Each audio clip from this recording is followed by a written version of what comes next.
प्रिय मित्रों, नमो नमः। मैं हूं संजय मौर्य और संस्कृत कौमुदी में आप सभी लोगों का हार्दिक स्वागत करता हूं।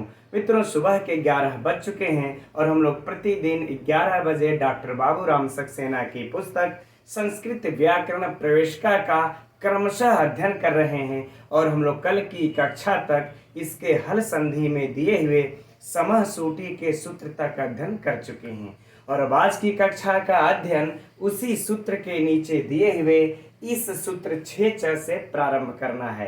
तो आप सभी लोग अपनी पुस्तक संस्कृत व्याकरण प्रवेशिका और अपना नोट्स लेकर के तैयार हो जाए। मित्रों, हम लोग अध्ययन प्रारंभ करते हैं और आज हम लोगों को यह व्यंजन संधि समाप्त भी कर देनी है, हल संधि। ठीक, तो देखते हैं। अच्छा मित्रों, आप लोगों को ढूंढना न पड़े तो देखिए, पृष्ठ संख्या 59 बाबूराम सक्सेना की पुस्तक का खोल लीजिए। उसी के नीचे देखेंगे तो दूसरे नंबर पर यह सूत्र दिया हुआ है 6। ठीक, देखा जाए तो सबसे पहले मित्रों देखते हैं कि यह कैसा सूत्र है। तो विधि सूत्र है ना। विधान करता है, कह रहे हैं कि किसका विधान करता है, तो तुक के आगम का, कह रहे तुक का विधान करता है। लेकिन मित्रों यह 2 शब्द ही यहाँ पर है, इन 2 से हमारा अर्थ पूरा होता नहीं। ठीक, तो अगर मित्रों हम लोग इसके जब अष्टाध्यायी में जस्ट एक सूत्र हम लोग पहले चले जाते हैं, वहां से हम लोग इसकी अनुवृत्ति ले लेते हैं। किसकी अनुवृत्ति ले लिया जाए मित्रों? तो देखिए, हरस्वस्य पिति किति है ना, हरस्वस्य पिति कृति तुक का, वहां से हम लोग सिर्फ हरस्वस्य का और यह तुक का अनुवृत्ति ले लेंगे। ठीक, इस तुक की अनुवृत्ति ले लेंगे। अब इसके बाद लिख देंगे मित्रों 6। ठीक, 6 लिख देंगे, च मतलब और। अब हम लोग अर्थ निकालेंगे तो आ जाएगा। कह रहे हैं कि हरस्व को तुक जो है कि हर्स्व का अवयव तुक हो, 6 सप्तमी विभक्ति का एक वचन है, तो छकार परे होने पर, यही मित्रों इसका व्याकरणिक अर्थ होगा। फिर से समझिएगा, बाकी आगे उदाहरण में तो सब स्पष्ट होगा ही, है ना।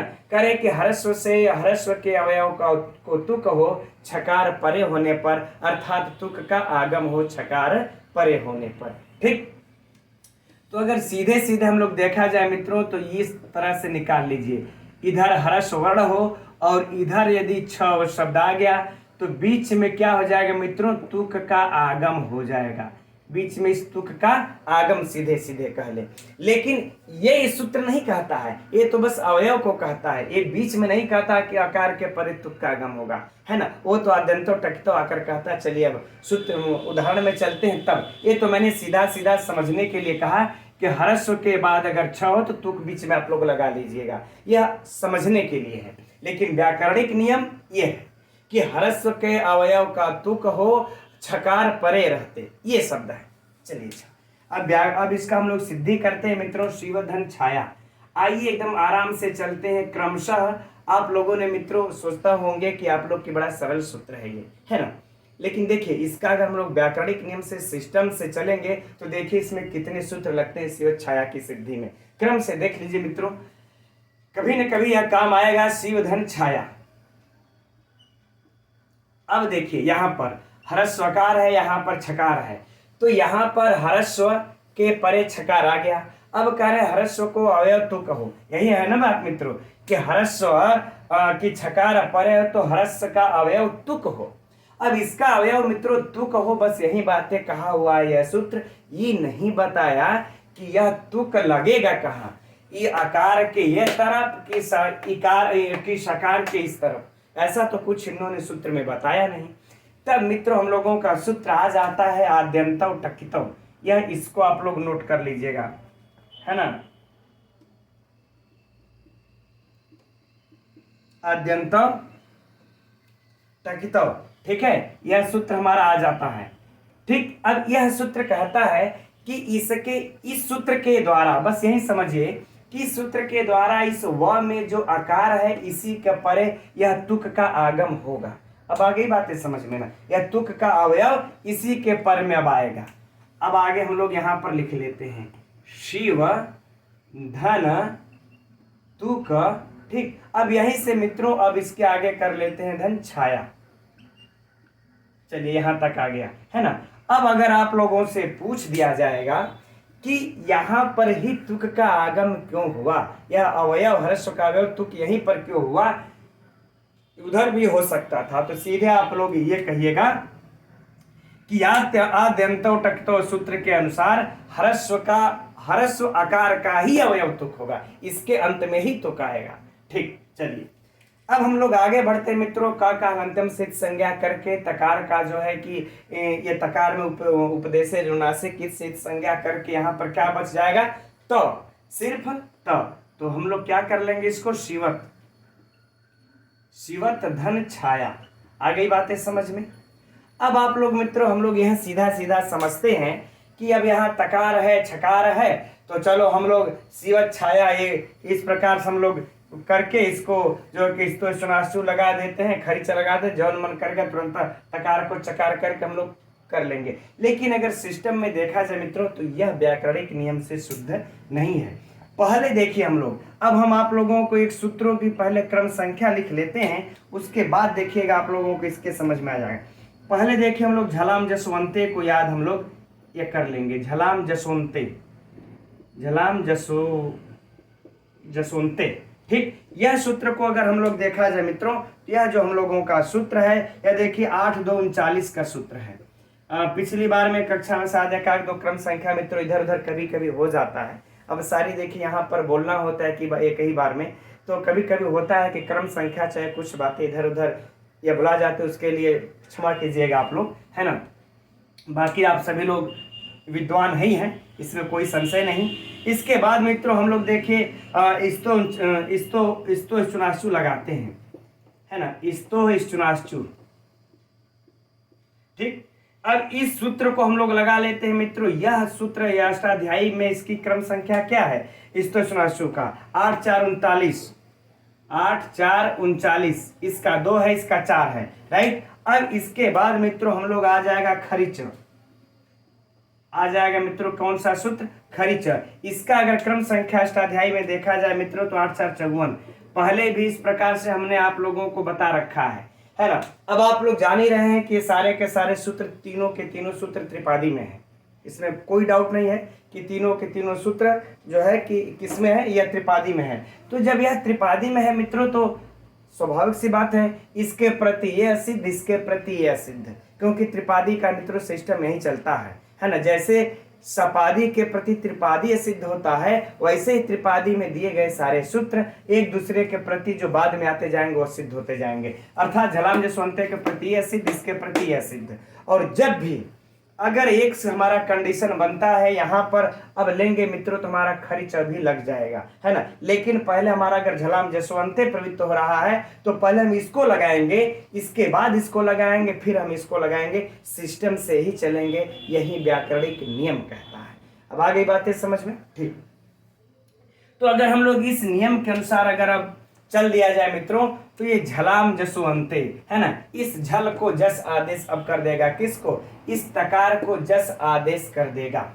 और जब जस आदेश कर देगा मित्रों तो क्या हो जाएगा, है ना, तकार का दकार, शिवद धन छाया, ठीक। अब इसके बाद मित्रों ये हो गया हमारा किससे? इससे झलाम जसवंते से। अब इसके बाद देखिए स्तोष्णाशु यहाँ पर अब लगा लेंगे, ठीक। जबकि हम चाहते तो सीधा सीधा यहीं पे स्तोष्णाशु लगा सकते थे, क्यों कि तकार के परे छकार है, च वर्ग आया है, हम सीधे सीधे तकार को चकार हम करके शिवत छाया बना लेते, क्या फर्क पड़ता था, है ना। सीधे सीधे हम चाहते तो ये कर सकते थे हम लोग कि नहीं। लेकिन मित्रों ये व्यंजन संधि में यही हम आप लोगों से कहते हैं कि अगर नियम से चला जाए, सिद्धि से चला जाए तो बड़ा टेढ़ी होती है स्वर संधि की अपेक्षा, है ना। नहीं तो इस तरह से सीधे सीधे कोई अगर आप लोगों से नहीं तो आप लोग होंगे अपने मित्रों से पूछिएगा कि ये बताओ यार शिवत धन छाया हो जाएगा तो यहाँ पर तकार को चकार किस सूत्र से हुआ है? तुरंत तो दिमाग लगाएगा, कहेगा ये तो स्तोष्णाशु लगा हुआ है, क्योंकि यहाँ पर त वर्ग है, यहाँ पर च वर्ग है, तो तकार त वर्ग को च वर्ग हो गया, है ना मित्रों। लेकिन यहाँ पर हम इस तरह से नहीं चलेंगे, ठीक। पहले इसके ये सूत्र प्रवृत्त हो रहा है, यह नियम से यहाँ पर पवित्र हो जो है कि प्रवृत्त हो रहा है, इसलिए हम इसको प्रवृत्त करके दकार कर लेंगे। जब दकार हम लोग यहाँ पर अब कर लेंगे मित्रों तो शिवद धन छाया हो जाएगा। यहाँ पर दकार किससे हुआ? झलाम जसवंते से। अब देखिए फिर भी अगर यह देखिए हो गया तो भी मित्रों अगर देखा जाए तो यहाँ पर हमारा स्तोष्णाशु प्रवृत्त फिर भी हो रहा है, क्यों? क्योंकि ये त वर्ग है, इसके पर में च वर्ग आया है, तो भी तो प्रवृत्त हो रहा है। अब लगा लेते हैं इसको। अब जब लगा लेंगे इसको तो यहाँ पर क्या हो जाएगा, च वर्ग। इस त वर्ग, इस तो स्नाशु क्या करता है, त वर्ग को च वर्ग। तो इसको हम लोग चलिए च वर्ग अब कर लेते हैं। तो इसका क्या हो जाएगा, शी व, अब त थ द ये तीसरा है, तो इसका जब च वर्ग होगा तो कौन सा होगा, ज, वो भी तीसरा होगा। शिवज धन छाया। आप लोगों को मित्रों बाबूराम सक्सेना में सिर्फ इसी प्रकार से दिखाई देगा, शिवधन छाया, शिव छाया। और आप लोगों ने, हम समझ रहे हैं प्रायः किसी भी जगह जाएंगे अध्ययन करने तो ऐसे ही सीधे सीधे कह देते हैं शिवत को तकार, तकार को चकार होकर के शिव छाया हो गया। लेकिन अगर परीक्षा में प्रश्न इस तरह से अगर मित्रों कहीं से इसमें संदर्भ से पूछा ना तो फिर हो जाएगा उनका काम, ठीक है ना। चलिए अच्छा, तो शिवज धन छाया हो गया। ये किससे हुआ मित्रों, स्तो सुनाशु से हुआ। अब हम लोग मित्रों ये खरीच अब प्रवृत्त हो रहा है यहाँ पर। अब खरीच लगा लेंगे, है ना, खरीच लगा लेंगे। अब इसके खर को चर आदेश कर देगा। इस खर को मित्रों क्या करेगा, अरे इसको झल को चर आदेश कर देगा, खर प्रत्याहार परे रहने पर। ठीक, तो चर आदेश कर दिया मित्रों। हम लोगों का क्या हो गया, शिवच धन छाया। अब मित्रों इसको ये खरीच काम करता है। अब बना लेंगे तो क्या हो जाएगा हम लोगों का, शिवच छाया। ठीक, अब बन गया। अब हम समझ रहे हैं, आप लोगों के पूरा समझ में आ गया होगा, है ना। अब देखिए यहाँ पर एक चीज और समझिएगा कि यहाँ पर अगर आप लोग चौको की प्रवृत्ति अगर कुछ लोग मान रहे होंगे तो चौको मित्रों प्रवृत्त नहीं होगा, वो ऑलरेडी असिद्ध है, उसको छोड़ देते हैं। ठीक, अब आइए हम लोग परीक्षा की दृष्टि से प्रश्न पर चलते हैं। पहला प्रश्न इस सूत्र से हो जाएगा, है ना। मान लेते हैं यह तो पूछ ही देगा, ये तो हम आप लोगों को टेस्ट प्रश्नोत्तरी में भी रखते हैं। और याद रखिए मित्रों कि आज जब यह समाप्त हो जाएगा तो कल, अब हम तो मेरे दिमाग में आ गया था कि कल ही लेना है, लेकिन नहीं, अब कल जो है हम लोग इसकी लाइव टेस्ट प्रश्न उत्तरी करेंगे, है ना। और वो भी अब मित्रों बीच में हमको समय नहीं है, ठीक है, इसलिए हम सुबह में ही हम लोग 7 या 7:30 बजे से, जब भी आप लोग कहेंगे सुबह में, चाहे आप 6 बजे से कह दें, 4 बजे भोर से कह दें, चाहे आप लोग 7 साढ़े 7 से कह दें, तभी होगा। ठीक, चूंकि व्यंजन संधि समाप्त हो गई तो एक प्रश्नोत्तरी बनती है। और मैं आप लोगों को मित्रों प्रश्नोत्तरी में ये परिभाषा भी संस्कृत में देख करके अवश्य रखता हूँ, है ना, कि ह्रस्व इस तरह से हो जाए कि ह्रस्व के परे छकार होने पर किसका आगम होता है, तुक का आगम होता है, मुख का आगम होता है, इस प्रकार से प्रश्न बनता है ना। फिर से समझिएगा, ह्रस्व के परे छकार होने पर या ह्रस्व के अवयव के कौन सा आगम होता है छकार परे होने पर, यह प्रश्न बनता है। तो मित्रों तुक का आगम होता है, तुक, मुक, इत, कुछ भी दे सकता है ऑप्शन में। यह भी हमने आप लोगों को टेस्ट में रखेंगे, इतना नोट कर लीजिएगा। हमारे कुछ भाई का कहना है कि सर एक दिन में 2 या 3-4 सूत्र पढ़ाइए, ज्यादा पढ़ाते हैं तो ओवर होने लगता है। ठीक है, कोई बात नहीं, अगर वाकई में अगर गहराई से अगर अध्ययन किया जाना तो एक दिन के लिए 4 सूत्र पर्याप्त है। ठीक ठीक है, अच्छा।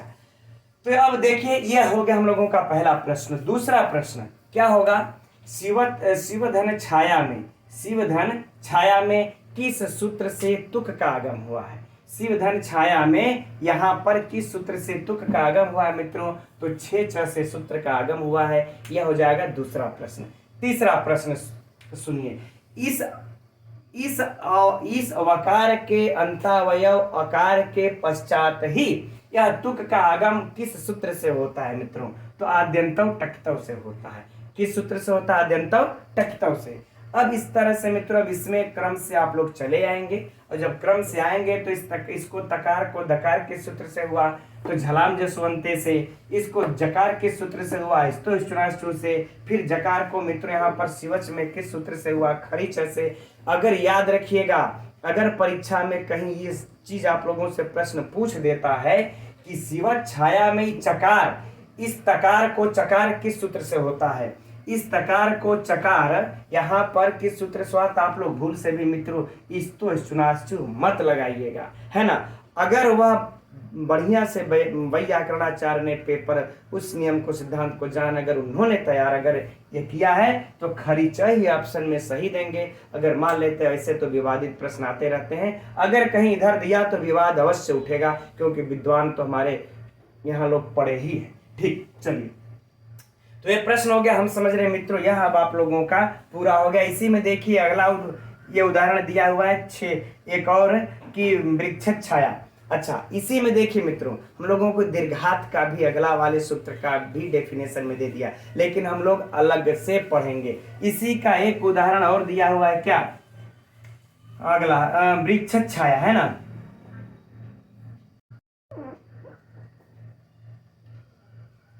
एक मिनट, वृक्ष छाया यह भी दिया हुआ है।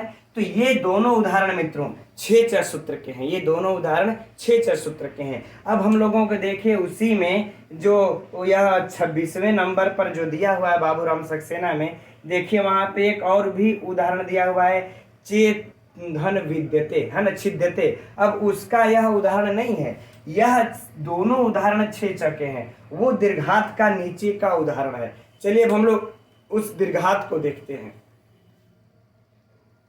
तो देखा जाए अब अगले सूत्र को, देख लीजिए पुस्तक में जस्ट उसी के नीचे दिया हुआ है, क्या, दीर्घात, यही दिया हुआ है।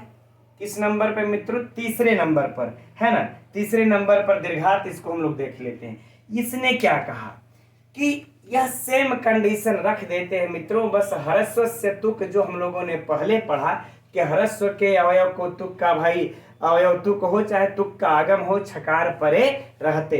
अभी कह दिया ह्रस्व के जगह पर मित्रों क्या लगा लेंगे हम लोग, दीर्घात, यानी कि दीर्घ के परे छकार होने पर भी तुक का आगम हो। बस मोटा मोटे हम लोग यही समझ ले, कोई ज्यादा डिफरेंट नहीं। 6 चर ह्रस्व को किया, इसने किसको किया, दीर्घ को। बस यहीं पर हम लोग क्या कर लें, दीर्घ लगा लें, बाकी कंडीशन से। लेकिन मित्रों ये ह्रस्व दीर्घ वाला एकदम याद रखिएगा, क्योंकि परीक्षा में ये पूछता ही पूछता है। अब मान लेते हैं आप लोगों को जो उदाहरण में जैसे दिया हुआ है ना, कि देते है ना, अगर इसमें किससे तुक का आगम हुआ है तो 6 च लगा देंगे, छकार या परे रहते। तो हम लोगों को यह ध्यान देना होगा कि कहाँ पर ह्रस्व है कहाँ पर दीर्घ है, तब हम इनका भेद कर पाएंगे। चलिए अच्छा, उदाहरण में देखते हैं हम लोग, क्या है, चे धन छिद्यते, यही है। अब इसको अच्छे से समझने के लिए मित्रों हम लोग अलग अलग कर लिया जाए, च में से ए को निकाल दिया जाए। ठीक, अब इसके बाद क्या है, करें कि छ में से भी इद्यते को अलग कर लेते हैं हम लोग, हो गया इद्यते। अब देखिए यहाँ पर क्या है, दीर्घ, अब यहाँ पर छ है।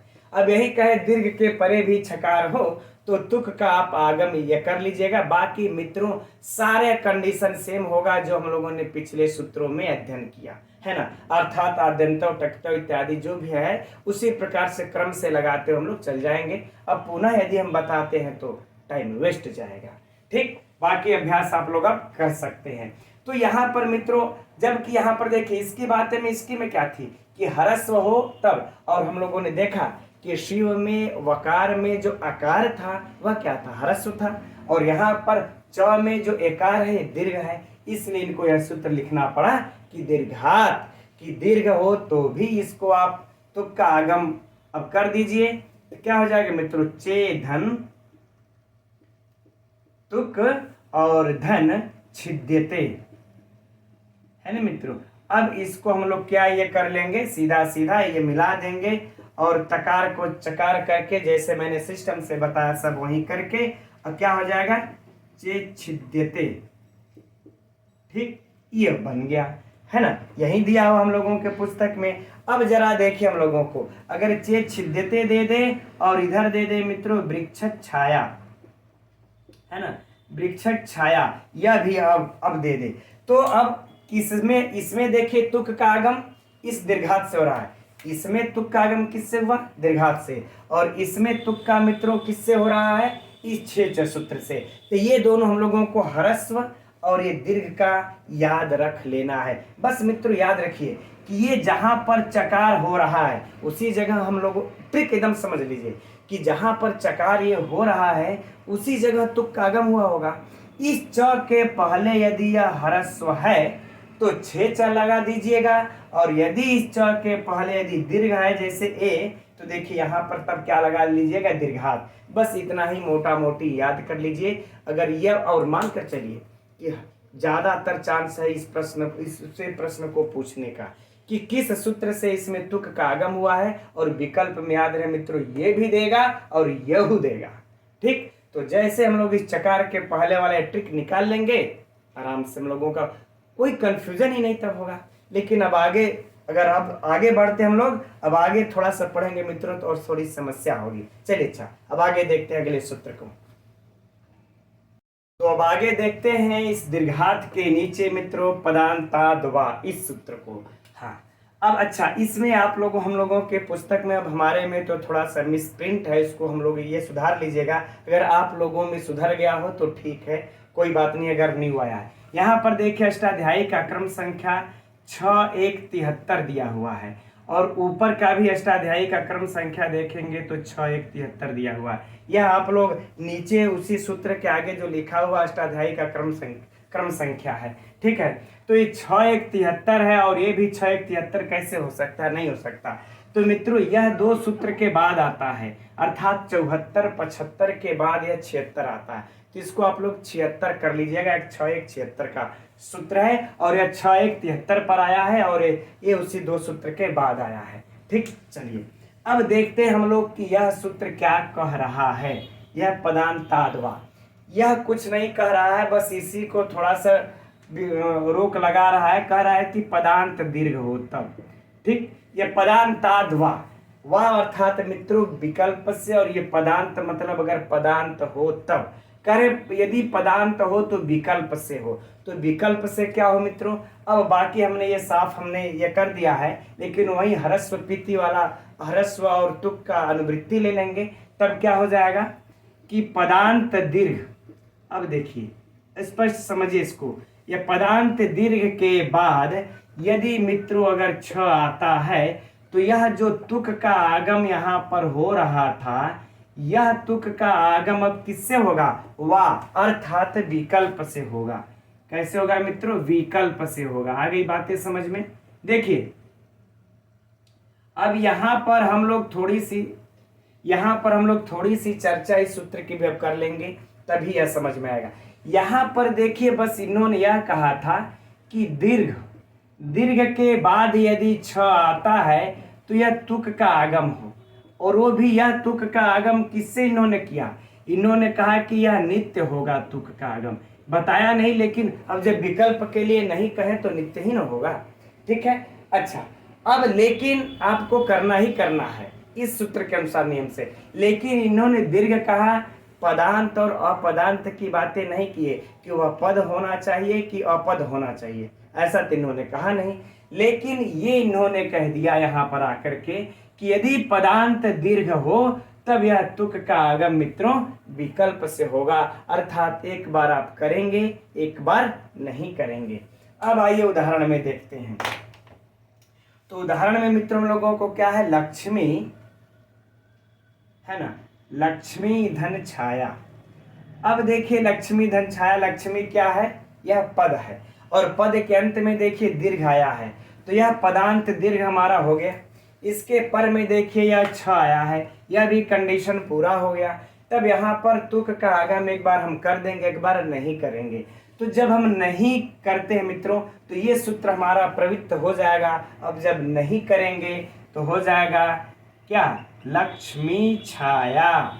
और मित्रों यह होगा आप लोगों के लिए परीक्षा का बेहद से बेहद महत्वपूर्ण प्रश्न कि लक्ष्मी छाया में किस सूत्र से यहाँ पर मित्रों यहाँ पर संधि हुई है, चाहे तुक का आगम नहीं हुआ है, कुछ भी पूछ दे मित्रों तो पदांताद्वा स्मरण रखना है हम लोगों को। राइट, अब देखिए अगर तुक का आगम यहाँ पर हो जाता है मित्रों तो क्या होगा यहाँ पर, अच्छा लक्ष्मी धन तुक, लक्ष्मी तुक का आगम कर लेते हैं मित्रों धन छाया। ठीक है ना। अब यहाँ पर तुक का आगम में ये चीज याद रखिए, यहाँ पर आद्यंतो टकितो काम नहीं ये करता है, आगे एक उभय निधे करके सब पंचायत है, उससे इस इकार के पर में तुक का आगम हो जाता है। खैर चलिए इसमें कोई बात नहीं है। ठीक, यहाँ पर हम लोग बस इतना ही समझ ले कि तुक का आगम यहाँ पर हो गया। अब यह तुक का आगम मित्रों जब यहाँ पर हो गया तो बाकी की बातें सेम ही होंगी। लक्ष्मी त हो जाएगा। हम लोग का कोई संज्ञक उकार का उपदेश नासिक से संज्ञक हो गया लक्ष्मी त। धन छाया। अब यहाँ पर मित्रों फिर से पुनः वही क्रम हम लोग अपना लेंगे। क्या यह 18 पद, जो 18 पद तो मित्रों क्या और कौन सा सूत्र हम लोग लगा लेंगे? झलाम जसु अंते।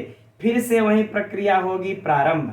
झलाम जसु अंते सूत्र लगेगा और फिर से वही प्रक्रिया हो जाएगी मित्रों प्रारंभ। और इस तकार को हम लोग क्या कर लेंगे?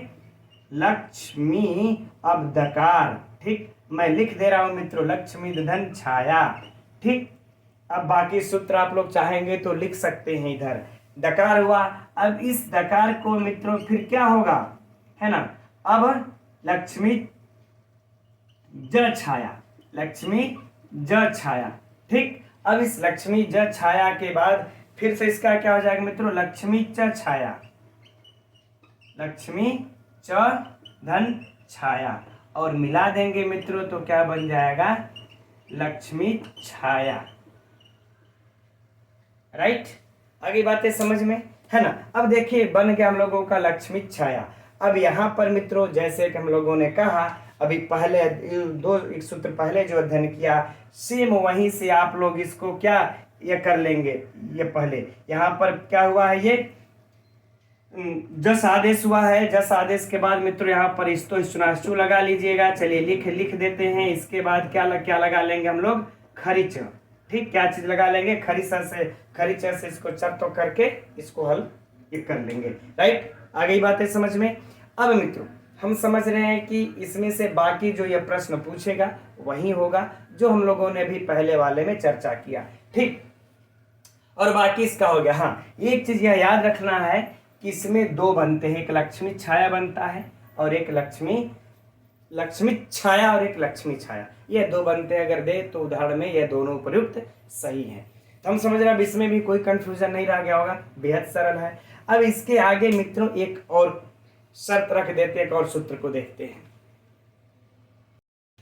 तो अब इस सूत्र के नीचे जो अगला सूत्र है मित्रों वह कौन सा है? आंग मांगोश्च।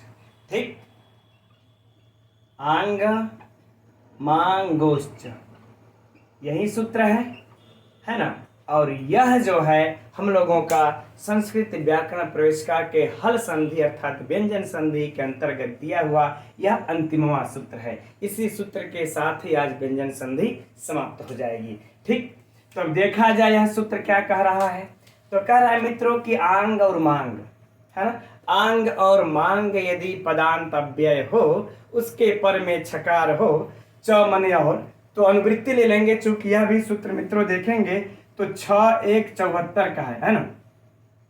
6 1 74 का है। ये चारों सूत्र मित्रों जो हम लोग पढ़ रहे हैं 73 74 75 76 है ना? अष्टाध्यायी में जो क्रम संख्या इनकी है।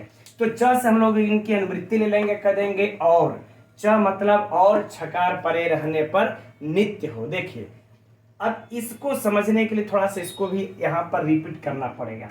अब इस तरह से हम लोग समझ लेते हैं। पहले अगर मित्रों हम लोग बाबूराम सक्सेना में देखेंगे ना तो थोड़ा सा हौच पौच करके लिखे, कम समझ में आता है। ये देखिए एकदम सरल से आप लोगों का आ जाएगा। कहे पदांत आंग और करे कि मांग, ये दोनों लिख लिया हम लोगों ने। पदांत आंग और मांग यह अव्यय हो, चाहे कोई दिक्कत नहीं, अव्यय है। इसके पर में और अच्छा दीर्घ भी है ना? पदांत आंग मांग दीर्घ ये अव्यय हो, इसके पर में यदि यह छकार आ जाता है तो अब क्या करना है? कह रहे हैं कि यह तुक का आगम, यह तुक का आगम मित्रों क्या हो जाएगा? तब अब ये नित्य हो जाएगा। अब नित्य हो गया ना? अब इस चीज को समझने के लिए थोड़ा सा इसकी भी चर्चा यहाँ पर आवश्यक हो गई।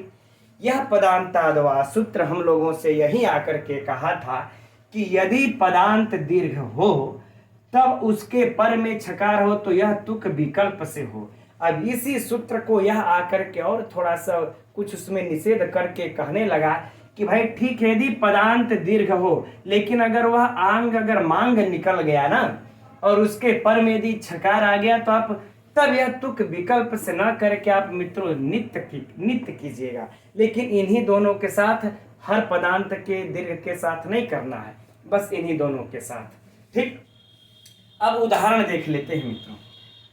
उदाहरण हम लोगों के जो पुस्तक में दिया हुआ है क्या है, माँ धन छिदत, यही है, बिल्कुल जल्दी से इसको देख लिया जाए, माँ धन छिदत।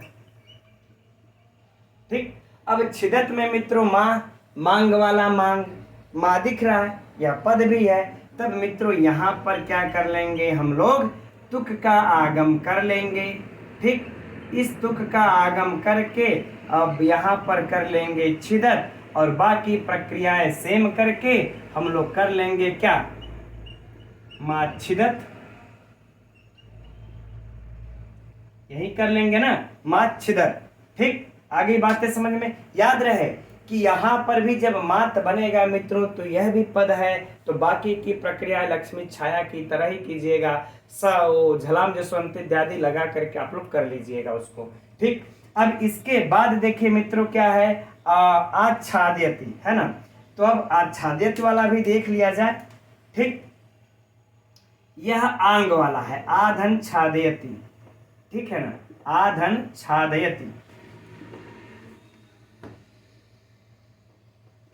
आधन छादयति। ठीक, अब इसके यहाँ भी मित्रों उसी प्रकार से तुक का आगम हो जाएगा, है ना, चूंकि अच्छा एक चीज अभी इसमें हम लोग अभी विकल्प और नित्य वाला चर्चा करने के आगम अभी चलिए अच्छा कर लेते हैं, तब उसको करते हैं। आ तुक धन छादयति। ठीक, अब इसका भी मित्रों हम लोग ये मिला लेंगे, क्या हो जाएगा, आच्छादयति। ठीक, यही बना है, बन गया। अब देखिए मित्रों यहां पर हम लोगों को जो है, चलिए इसको अब आप लोग ये मिला करके लिख लीजिएगा, जल्दीबाजी में लिखा जाता है ना। यहाँ पर देखिए ये दीर्घ हो जाने के कारण इस तुक का देखिए पदांताद्वा से विकल्प से आगम हो रहा था ना, विकल्प से हो रहा था, एक बार हो रहा था एक बार नहीं हो रहा था, लेकिन इस पदांताद्वा आ जाने के कारण जो है यहाँ पर यह कहे कि नित्य आगम होगा और माच्छिदत और आच्छादयति एक ही एक रूप बनेगा, है ना। इसका जो है कि विकल्प से यह अब नहीं लगेगा। ठीक, तो ये रहा मित्रों। अब यहाँ पर अगर सीधे सीधे कह दिया जाए, यहाँ पर जो है कि परीक्षा का प्रश्न सुन लीजिए, हो सकता है आप लोग अगर कंफ्यूज होते हो तो, कि माच्छिदत में इस तुक का आगम, नित्य तुक का आगम किस सूत्र से हुआ है, तो अंग मांगोष्ठ से हुआ है। आच्छादित में इस तुक का आगम किस सूत्र से नित्य हुआ है, तो अंग मांगोष्ठ में हुआ है, राइट, है ना। इसका यही मित्रों एकदम मुख्य प्रश्न हो जाएगा। ठीक, या फिर अगर आप लोगों से, चलिए अच्छा उसको छोड़ देते हैं। अब इसमें मित्रों ये 3 सूत्र हम लोगों ने आज अरे 4 सूत्र अध्ययन किया, हो सकता है आप लोगों के दिमाग में थोड़ा सा हौच पौच हो गया हो, तो एक बार इसको पुनः सुन लेते हैं और इसके उदाहरणों को हम लिख करके दिखा देते हैं और पुनः एक बार इसको सुन लीजिएगा।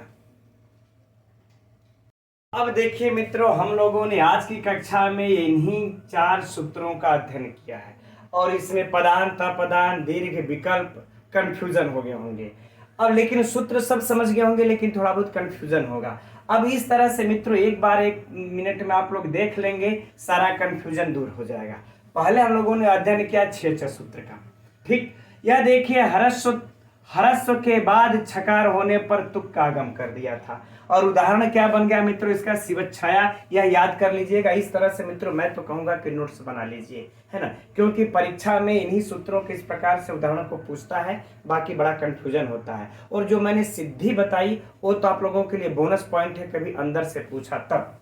ठीक, तो ये जो है देखिए हरस्व के बाद छकार को तुक का आगम होता है। यहाँ पर पदांत अपदांत की कोई बातें नहीं किए, बस कह दिए तुक का आगम होगा। फिर इसी चीज को हरस्व को बस यहाँ इन्होंने दीर्घ कहा और दीर्घ के परे छकार पे बोले कि तुक का आगम होगा। यहाँ भी इन्होंने पदांत अपदांत की कोई बातें नहीं की, बस आपको दीर्घ दिखे तुक का आगम धड़ाम दे आप कर दीजिए। ठीक है, और बन गया मित्रों चे छिद्यते।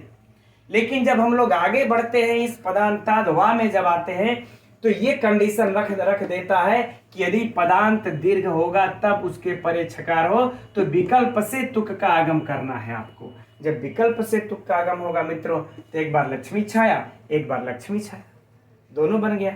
अब आगे कहते हैं अब इस सूत्र के लिए ये वाला सूत्र आ गया अंग मांगोस।